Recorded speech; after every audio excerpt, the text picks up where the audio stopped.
quiero entregarles la primera parte de este mensaje y continuar la próxima semana. Y lo he titulado El evangelismo a la manera de Jesús. Di conmigo, el evangelismo a la manera de Jesús. Lo dijeron muy bien, no los escuché de verdad. Dice, lo decimos juntos, el evangelismo a la manera de Jesús. Normalmente cuando pensamos en un evangelista, pensamos en alguien que en el nombre de Jesús habla el evangelio a las demás personas, pero no pensamos directamente en Jesús. No pensamos en Jesús como un evangelista, ¿verdad?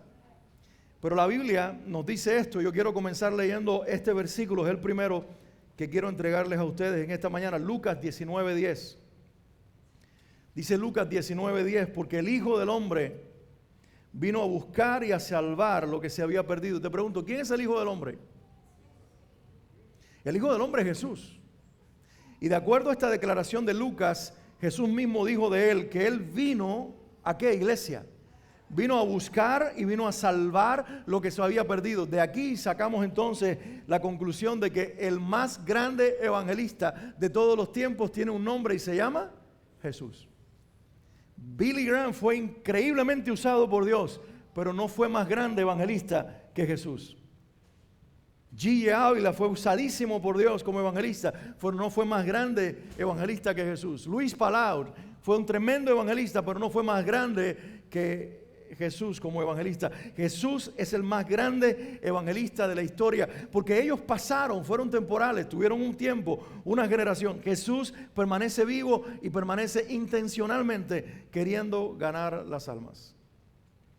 Ahora, en la Biblia, y seguramente ustedes coinciden conmigo, lo han leído en las Escrituras y saben que es así. En la Biblia hay un sinnúmero de profecías, tanto en el Antiguo, principalmente en el Antiguo Testamento como en el Nuevo Testamento, acerca de Jesús.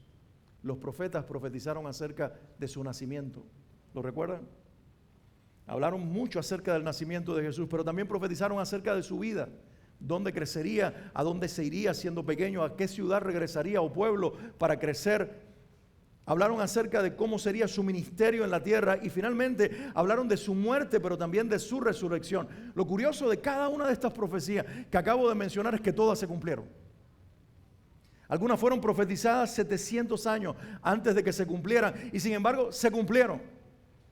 Hay una sola profecía que no se ha cumplido y sin embargo es de la que más se habla en toda la Biblia y de la que más se habla en el Antiguo Testamento. De todo lo que se ha profetizado de Jesús, la más repetida profecía es esta y aún no se ha cumplido. ¿Cuál es, iglesia? Que Él regresará. Es decir, la Biblia profetizó que Jesús iba a nacer y Jesús nació. La Biblia profetizó dónde Jesús iba a vivir y se cumplió. La Biblia profetizó cómo iba a morir y se cumplió. Y la Biblia profetizó que se iba a levantar poderoso, resucitado y se cumplió. Y alguien dijo esto. Él dijo que vendría la primera vez y vino. Él dijo que se levantaría de la tumba y se levantó. Y si Él dijo todas esas cosas y también dijo que volvería, es porque Él volverá. Y la iglesia de Dios dice, amén. La pregunta es, ¿por qué no ha vuelto?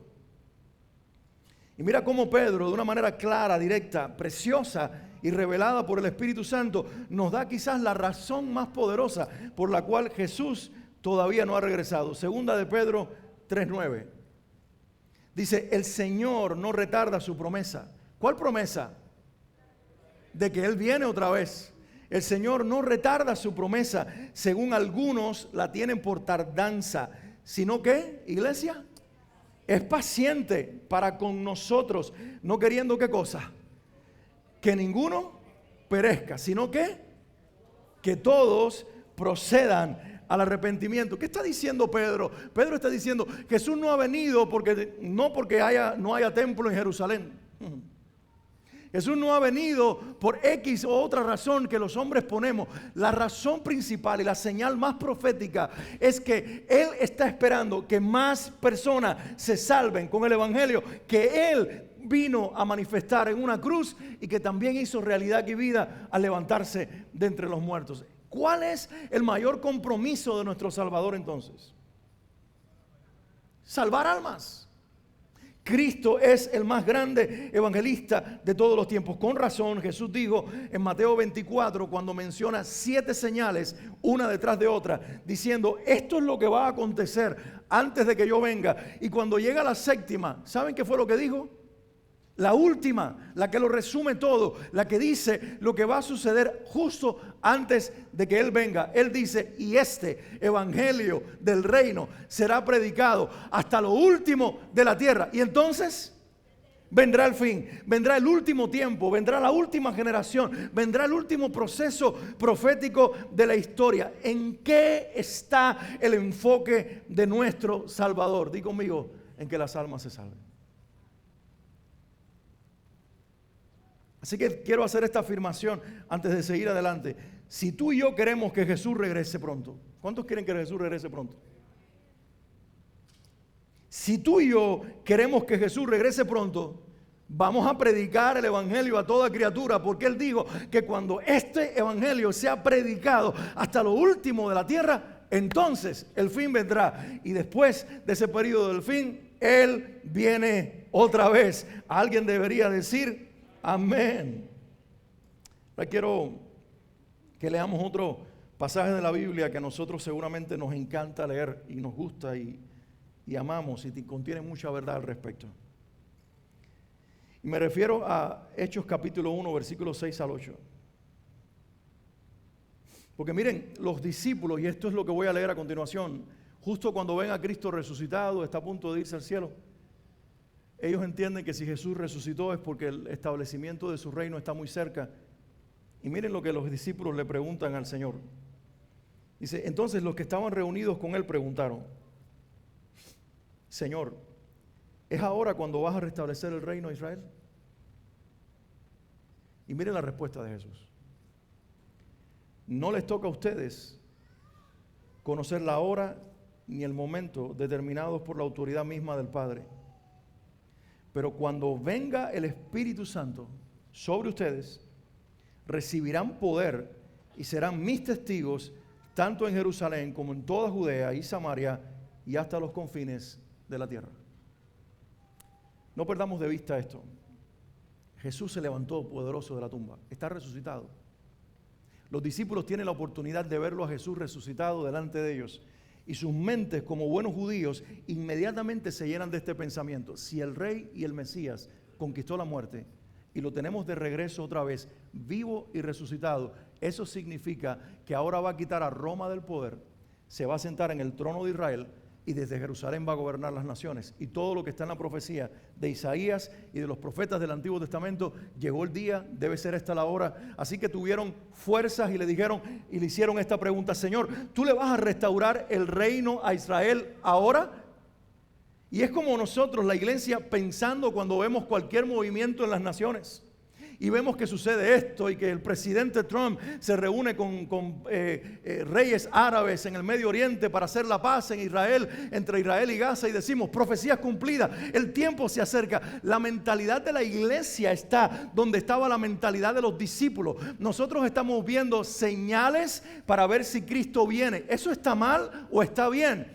No necesariamente esa es la respuesta que debemos darle a esta pregunta, porque no se trata de si está mal o está bien, sino que está fuera de orden. ¿Alguien me está escuchando? El tema de estar mirando señales con relación a Israel, las naciones y todo lo que está aconteciendo para ver si Cristo va a venir o no, está fuera de orden, porque en la mente de Dios lo principal no es que nosotros descubramos lo que está sucediendo para anticipar su regreso, sino que nosotros nos demos cuenta que mientras más se acorta el tiempo, más necesidad tenemos de predicar el evangelio para que la gente se salve. Porque al final del día, ¿qué dijo Jesús? Que va a ser la única señal de la cual nosotros somos responsables: predicar el evangelio. Yo no puedo provocar un terremoto, pero sí predicar el evangelio. Yo no puedo provocar una guerra, o tal vez sí, pero no quiero hacerlo, pero sí predicar el evangelio. ¿Alguien me entiende lo que estoy diciendo? La única asignación profética de Mateo 24 es precisamente conectada con Lucas 19:10. Él vino para buscar y salvar lo que se había perdido, y cuando Él se fue, nos dejó el encargo a nosotros. Y aunque Él está por venir, la única cosa que debe estar ganando el pensamiento y la atención de la iglesia por encima de todo lo demás es: Cristo quiere más gente en su iglesia salvada.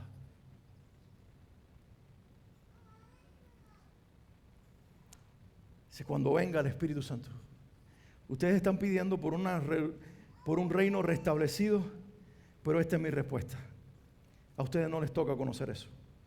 Eso está en la soberana autoridad de mi Padre Celestial. Pero alguien diga conmigo, pero cuando venga el Espíritu Santo. Alguien lea conmigo esa parte. Pero cuando venga el Espíritu Santo sobre ustedes. Y ahora voy a dar esta respuesta. Él ya vino. Hace 2000 años que está aquí. Ya la promesa se cumplió, ya vino el Espíritu Santo. Ahora mejor es, Señor, al que enviaste, llénanos con Él para poder ser testigos en nuestra Jerusalén, Miami, en nuestra Judea, la Florida, en nuestra Samaria, el país completo e inclusive hasta lo último de la tierra. Llénanos con tu Espíritu Santo, Señor. ¿Alguien puede decir amén?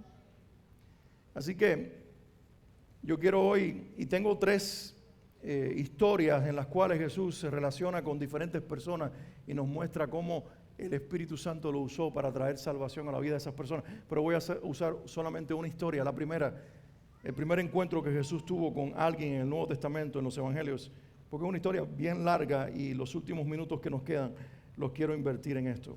Quiero que vayas conmigo un momentito a Juan 4, Evangelio de Juan, capítulo 4, y voy a leer a partir del versículo 4.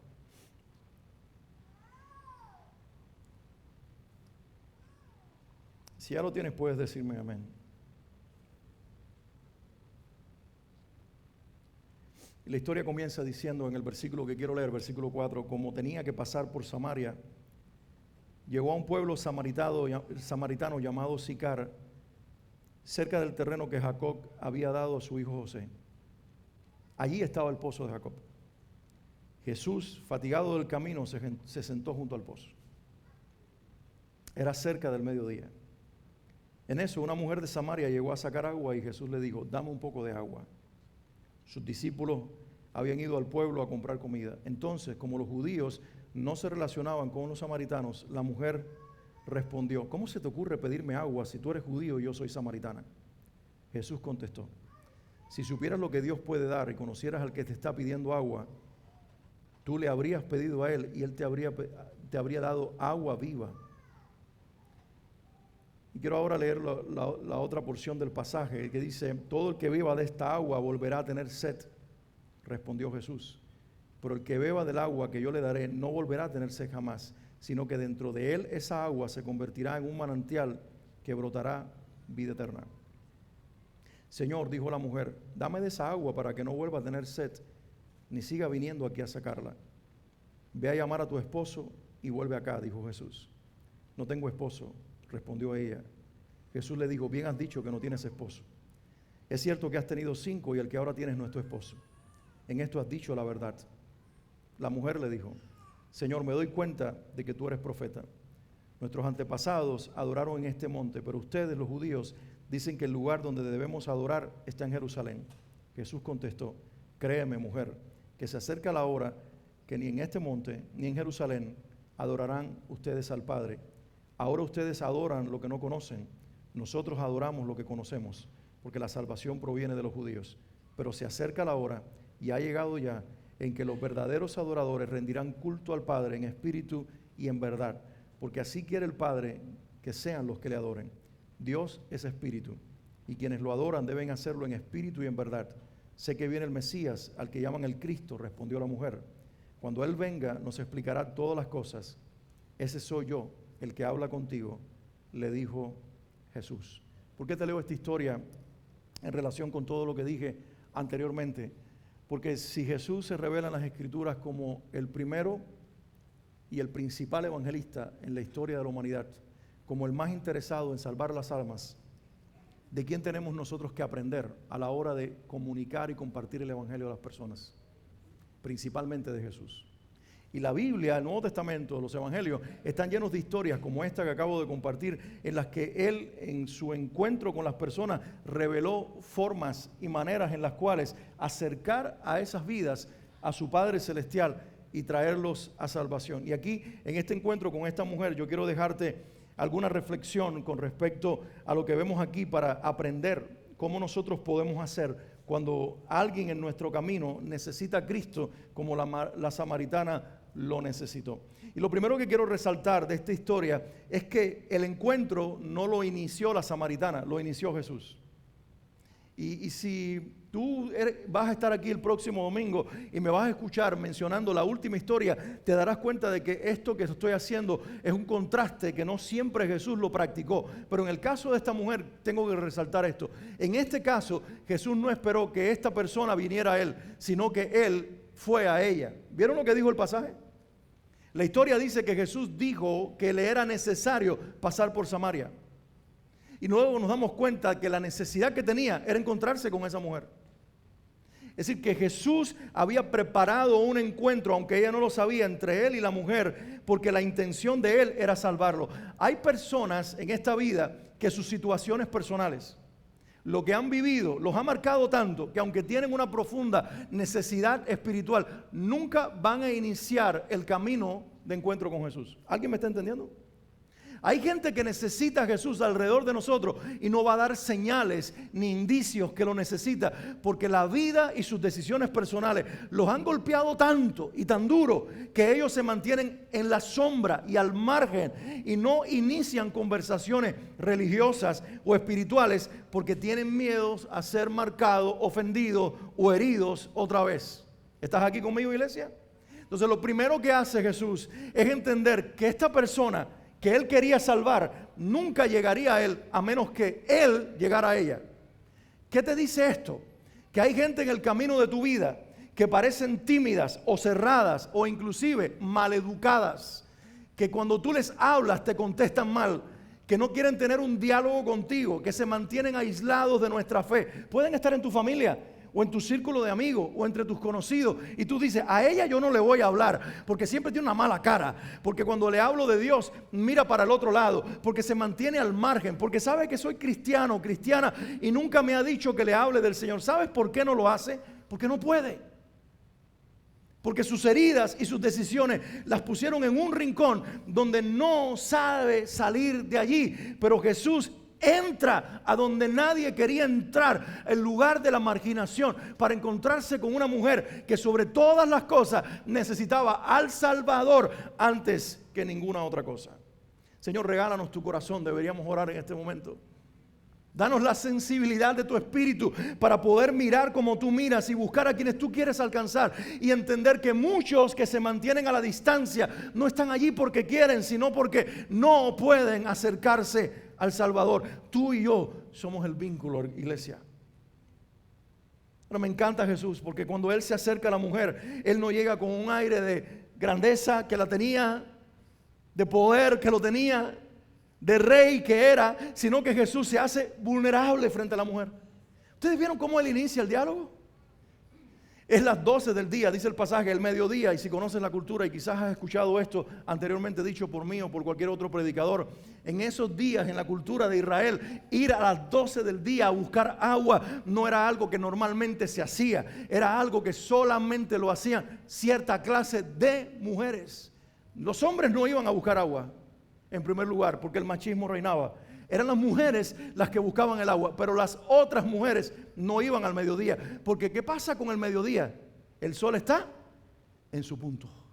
El sol está en el centro y el sol quema más. Y eso era una especie de castigo para aquellas que se habían portado mal. Y cuando la gente iba al pozo, a las mujeres específicamente, iban al pozo al mediodía a sacar agua, lo que estaban gritando a los cuatro vientos: yo pertenezco al grupo de las mal miradas, de las criticadas, de las marginadas, de las que somos de segunda, de las que nuestras decisiones nos separaron del resto y nos hacen ser inferiores. Pero justo para sorpresa de ella, junto al pozo había sentado un hombre. ¿Ustedes se imaginan culturalmente lo que eso significa? El corte de la barba de este hombre y de su cabello lo identificaba como un judío. La ropa que traía lo identificaba como un judío. Así que cuando ella se está acercando al pozo, ella dice, ahí hay un hombre, no debería estar. Pero además de eso, ella dice, y no es cualquier hombre, no es un samaritano con malas intenciones, era un judío religioso, tiene apariencia de fariseo. Puedo hacer un paréntesis para decir esto: nuestra apariencia no es la que va a atraer a las personas a Jesús. Nosotros podemos parecer cristianos y deberíamos lucir como cristianos. La gente al principio va a sentirse rechazada por nosotros, pero es el mensaje que cargamos, lleno de gracia, de amor y de poder, el que al final derrite los corazones. ¿Alguien está conmigo aquí? Jesús no oculta su identidad.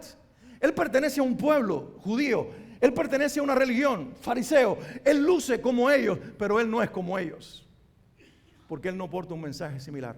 Él es totalmente diferente. Y Jesús se vulnera con la mujer, porque junto al pozo le dice, ¿me puedes dar de beber? Y con esto Jesús está haciendo algo importante con una persona marginada. Las personas marginadas creen que no tienen nada que darle a los demás. Y con eso Jesús le está diciendo, tu valor y el poder hacer algo por otros todavía lo conservas. Hay dos cosas que hasta ahora vemos. Número uno, tu Salvador acortó la distancia entre una perdida y su padre, entre una mujer que quería a Dios y no podía alcanzarlo. Él se metió en el medio, él acercó. Pero luego, él no solamente lo acercó, él se vulnera para que esta persona que pensaba que no tenía nada que ofrecer, se diera cuenta que había una persona allí, dependiendo de ella, pidiéndole algo para iniciar una conversación poderosa. Luego la mujer le dice, yo pensaba que esto no era necesario decírtelo, pero ¿te has dado cuenta de que tú eres judío? Escucha esto, tú eres judío, yo soy samaritana. Tú eres hombre, yo soy mujer. Tú eres hombre judío, yo soy mujer samaritana. ¿No te has dado cuenta de la hora que es? Son las 12 del día. ¿No te dice nada esto que te estoy diciendo?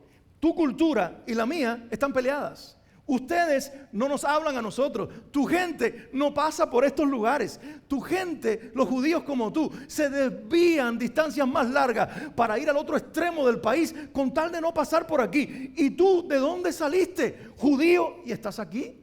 Además de eso, hombre, a las 12 del día junto a un pozo. No entiendo lo que está pasando. Y luego esta mujer le dice abiertamente, ¿eres judío? Yo soy samaritana.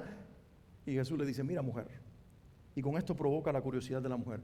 El Espíritu Santo a veces tiene que darnos el recurso de provocar la curiosidad de las personas. Jesús le dice a la mujer, si tú supieras realmente quién es el que te pide agua, entonces en lugar de yo pedirte a ti, y aquí la cosa se cambia, tú me pedirías a mí y yo te daría agua viva. Claro que el lenguaje también es confuso, porque aquella gente en aquellos días le llamaba agua viva a lo que nosotros le llamamos un agua de pozo de manantial. ¿Se entiende? Hay una cisterna, que es el agua de lluvia, que se tiene guardada y se estanca y se usa hasta que el agua es servible, pero que eventualmente se puede dañar. Pero hay un agua viva que sale de la roca. Es agua de manantial. Se llama el agua en inglés, ¿cómo se dice? Spring waters, ¿verdad? Y Jesús le dice, si tú supieras quién es el que te pide, yo te voy a dar a ti spring waters.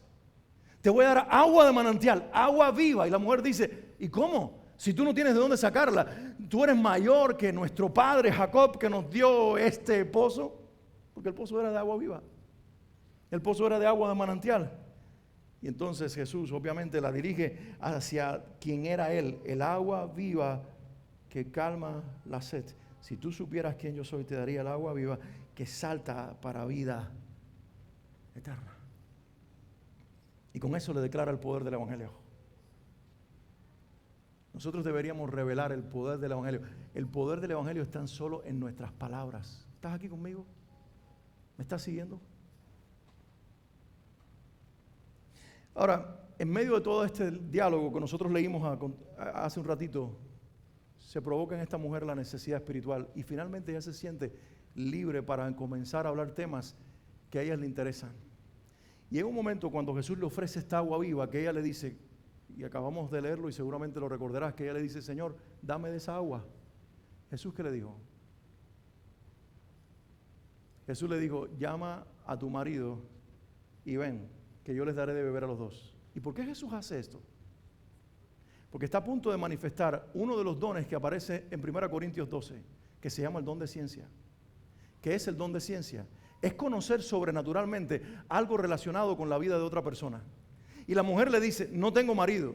Alguien escuche lo que dijo la mujer. ¿No tengo qué? Marido. Ella no dice toda la verdad, ella dice parte de la verdad, porque es verdad que no tenía marido. Pero Jesús conocía el resto de la historia y Jesús le dice, bien has dicho, mujer. En otras palabras, te felicito.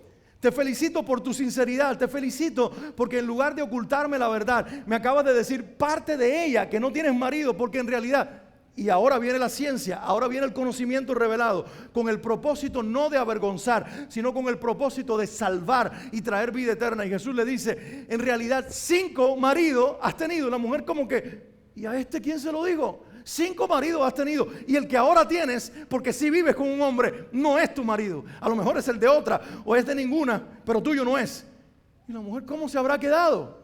Ahora, yo creo algo aquí, que realmente la historia como está escrita y las palabras cuando se convierten en letra no nos permiten ver la carga emocional detrás de las palabras. Yo no creo que las palabras salieron en tono de juicio degradante, haciendo que la mujer se sintiera mal, sino que mientras le decía la verdad, había una carga de amor, de gracia, de misericordia, de ternura divina detrás de sus palabras, que en lugar de avergonzarla, lo que hicieron fue derretir el corazón pecador de aquella mujer, que finalmente sale corriendo a decirle a la gente de la ciudad, vengan a ver a uno que me dijo todo lo que soy. ¿Alguien escuchó? La mujer, en lugar de sentirse avergonzada, se sintió empoderada para usar su pasado y su pecado para predicar el evangelio. Y es la primera predicadora en todo el Nuevo Testamento, antes que los discípulos. Antes de que Jesús enviara a los 12 y aún a los 70, hubo una mujer pecadora de Samaria que cuando Jesús le revela con su conocimiento revelado lo que él sabía de ella, se lo dijo de una manera tan llena de gracia, de amor, de misericordia, pero a la misma vez con confrontación y con verdad, que trajo verdadero arrepentimiento. Y ella usó luego su testimonio para decirle a la gente, por favor, vengan a ver a un hombre que si conoce mi historia, conoce la de todos y tiene salvación para todos. ¿Acaso eso no nos recuerda a nosotros que ahora nuestro pasado, en lugar de avergonzarnos, se convirtió en un testimonio poderoso para no solamente hablar de lo que éramos, sino para decir lo que Jesús hizo con nosotros y la persona en la que Él nos ha convertido por el poder transformador de la fe en su nombre y del evangelio que hemos creído en Él y para la gloria de su nombre? Esta es una historia interesante. Y la quería traer hoy a colación de todo lo que les comencé a decir en este día, porque ¿cómo he titulado el mensaje hoy? ¿Lo recuerdas? Y les pregunto, porque muchas veces cuando ustedes salen por esa puerta, ya se les olvidó lo que prediqué. ¿Cómo se llama este mensaje? ¿El evangelismo de quién? Les están haciendo la tarea, por cierto. Pero bueno, si no tienes buena vista, te lo voy a recordar. Se llama el evangelismo de Jesús. Ahora, comencé diciéndole que Jesús es la persona más interesada en salvar a las personas en el mundo en el que vivimos. No solamente a nosotros, sino también a otros. Él quiere salvarlos. Pero quiere hacerlos por medio de ¿quiénes? Di conmigo en este día, Dios quiere hacerlo por medio de mí. Dilo fuerte. Dios quiere hacerlo por medio de mí. Di fuerte, Dios quiere salvar a este mundo por medio de mi vida. Dilo como que no tienes dolor de muelas. Dilo fuerte, dilo con gozo, dilo con alegría, dilo conmigo también. Dios quiere salvar a este mundo por medio de mí. Y aquí vemos a Jesús enseñándonos cómo hacerlo. Pero la pregunta es, ese será mi propósito en este día, enseñarte una técnica evangelística y que a partir de ahora tú tomes el pasaje de Juan 4 y el diálogo de Jesús con la mujer samaritana y antes de hablarle a alguien de Jesús, tú comiences al pie de la letra a repetir el modelo de Jesús y a decir las palabras literales que Él está diciendo. No, ¿sabes qué quiero mostrarte con esta historia? ¿Sabes por qué Jesús funcionó de esa manera y predicó de esa manera? Porque dice la Biblia que cuando Él fue bautizado y salió de las aguas, el Espíritu de Dios vino sobre Él y lo llenó. Y dice la Biblia que cuando Jesús salió de las aguas del bautismo, fue tomado por el Espíritu que lo llenó y fue llevado al desierto. Y en el poder del Espíritu estuvo 40 días y 40 noches. Y al final de ese tiempo derrotó en el mismo poder del Espíritu al tentador que lo tentó. Y luego inició un ministerio de traer y predicar el reino de Dios, de salvar a las vidas en el mismo poder del Espíritu Santo. ¿Cuál es la conclusión de este mensaje? Quiero regresarte un momentito a Hechos capítulo 1. Señor, ¿será que en este tiempo quieres tú restablecer el reino? Y la respuesta de Jesús es: no les toca a ustedes conocer ni la hora ni el momento determinados por la autoridad de mi Padre. Lo que sí quiero que ustedes sepan es que cuando venga el Espíritu Santo, y ya vino, iglesia, ustedes recibirán poder y serán mis testigos en Jerusalén, en Judea, en Samaria y hasta los confines de la tierra. Jesús fue exitoso en su mensaje y en su predicación a la mujer samaritana. ¿Sabes por qué? Porque estaba siendo dirigido por el Espíritu Santo. Por eso pudo decirle de los 5 maridos que había tenido y que la relación que tenía ahora estaba fuera del matrimonio, revelarle una verdad en gracia, en amor, en misericordia y en ternura, porque esa es la obra perfecta del Espíritu Santo. Te revela cosas de las personas que quieres salvar, pero las pone en tu corazón desde un lugar de ternura, de amor, de gracia, de misericordia, que busca más la restauración que la condenación, que busca más la transformación que el juicio, que busca más liberar que esclavizar. ¿Alguien está conmigo aquí? Entonces yo quiero que hoy, al salir de este lugar, tú y yo entendamos y estemos convencidos que lo que nos muestra esta historia es que necesitamos al Espíritu Santo como nunca antes. Que necesitamos ser llenos del Espíritu Santo. Número 1, nadie nos puede dar pasión por las almas que están alrededor de nosotros y las vidas de las personas con las que convivimos en nuestra ciudad que se están perdiendo sin Cristo. Nadie puede abrir nuestros ojos para mirarlos con ternura y con deseo que se salven, a menos que sea el Espíritu Santo.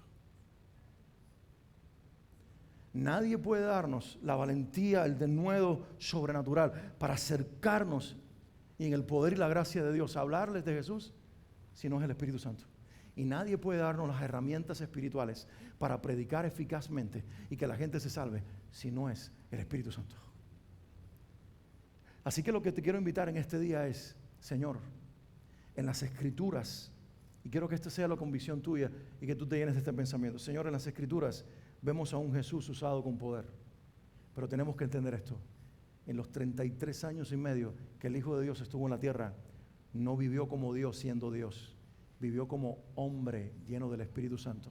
Y todo lo grandioso que vemos que hizo, no lo hizo desde su divinidad, sino que lo hizo desde una humanidad subordinada al poder y a la obra del Espíritu Santo para dejarnos este testimonio. Si yo lo hice así y les envío ahora mi Espíritu, ustedes lo pueden hacer también. Lo único que necesitan es decirle: Espíritu Santo, lléname a mí también, como lo hiciste con mi Salvador, y úsame a mí de la misma manera poderosa que lo usaste, que lo hiciste con mi Señor y mi Salvador. ¿Alguien puede decir amén a eso? Quiero que te pongas de pie un momentito y vamos a terminar. Y el mensaje que nos llevamos hoy es este: Dios quiere salvar a esta ciudad. Y quiero que te preguntes en este momento si tú tienes la pasión suficiente para predicar el Evangelio. Y si no la tienes, no tenemos que fingir diciendo: sí, estoy apasionado. Tal vez deberíamos bajar la cabeza y decirle: no, Señor, no tengo mi corazón lleno de una pasión por predicar el Evangelio. Pero hoy delante de tu presencia te digo: cambia mi corazón. Cambia mi corazón y pon en mi corazón el corazón de Jesús. Lléname de la pasión que tú, Dios, tienes por la ciudad y por las vidas. Lléname del Espíritu Santo para ser eficaz en la predicación del Evangelio.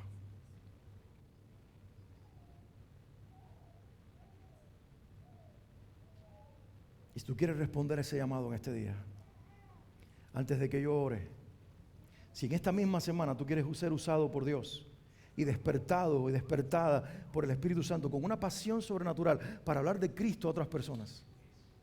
Y si tú quieres ser equipado y equipada por el Espíritu Santo para predicarlo a Él en esta ciudad, en el poder del Espíritu Santo, sal del lugar en el que estás y ven aquí al frente. Y en un acto de humildad y de rendición, dile: Señor, no sé cómo hacerlo, pero tú sabes cómo. Lléname a mí. Y úsame en mi trabajo, en mi casa, en mi familia, en mi escuela, en mi ciudad. Dame tus ojos para ver la necesidad espiritual de las personas que están a mi lado. Perdóname si los he criticado en lugar de tener misericordia de ellos.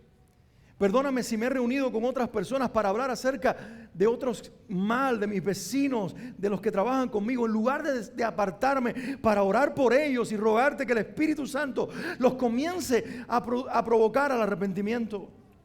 Perdóname si inclusive esas personas son de mi familia y en lugar de yo tener un corazón por ellos, los he separado de mí, los he rechazado y he murmurado de ellos. Perdóname, Señor. Pero hoy te pedimos, Dios, que nos dejes un corazón sensible y que nos llenes de tu Hijo, Señor, del Espíritu de tu Hijo, el Espíritu Santo que estaba en Él y que ahora vive en nosotros. Nos llenes, Señor, de pasión, de denuedo sobrenatural,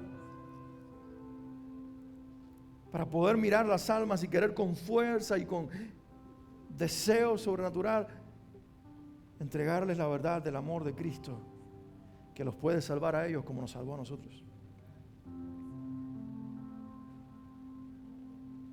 Señor, quita el temor y pon el denuedo. Quita el temor y la cobardía y pon el amor, el poder y el dominio propio.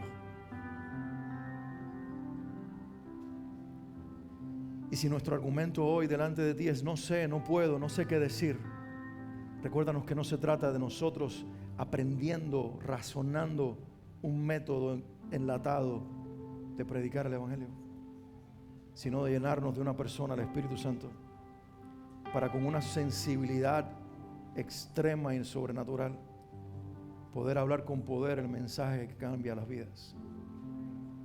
En el nombre de Jesús. Señor, yo oro hoy por tu iglesia en el nombre de Jesús. Y oro que tú nos llenes de lo que está llenando el corazón de tu Hijo. La Biblia dice, Señor, el profeta dijo esto, que tu corazón se inflama de compasión por nosotros. Yo te pido que nuestro espíritu se inflame de compasión por nuestra ciudad. Que nos intranquilices en las noches y nos despiertes. Y en lugar de pelear con el insomnio, nos pongamos en oración para orar por las vidas que aún no te conocen. Que nuestra primera oración y la principal sea que alguien conozca a quien nosotros conocemos. Y Padre, hoy con toda honestidad te decimos, necesitamos más de tu Espíritu que vive en nosotros. Queremos más ser llenos del Espíritu Santo. No queremos sentir más al Espíritu Santo. Queremos que el Espíritu Santo nos use más y ser testigos del Espíritu Santo. Porque dice tu palabra que recibiríamos el poder del Espíritu para ser tus testigos. Y más que erizarnos con el Espíritu Santo, y más que emocionarnos con el Espíritu Santo, queremos ser llenos del poder del Espíritu Santo para ser testigos de ti, Jesús, en esta ciudad.